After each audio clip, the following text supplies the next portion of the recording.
My name is Baroness Lawrence. Campaigning started back in '93 when I was campaigning for justice around my son Stephen, who was murdered back then. And I suppose you could say it's continued till today. The Stephen Lawrence Day started back in 2019. The idea around it was looking at his legacy. With the Stephen Lawrence Day Foundation, we've got the 3 C's: classroom, communities and careers. And it's the legacy of Stephen. So when we go into school, we talk about his legacy. And school and children are also in the community, so they can sort of decide how they like to see their community. And when they go into careers, what careers would they like, you know? And I think Steve wanted to be an architect.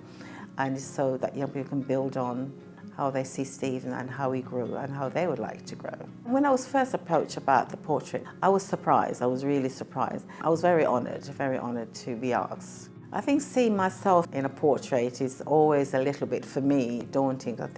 I don't know, there's some people who like looking at themselves and thinking, you know, I want to be a star, I want to be.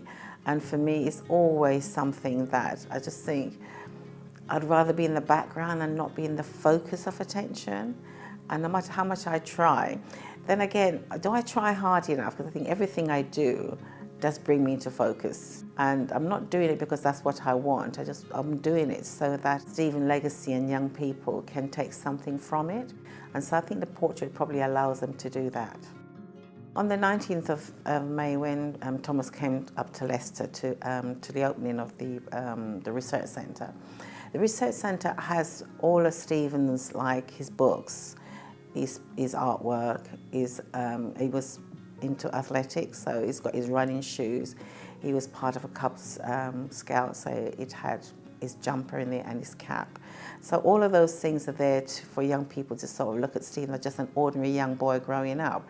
And so to have Thomas there, I mean, so the fact that he finds it so moving, I think anybody who visits the centre will see that, because it's so much of Stephen in there.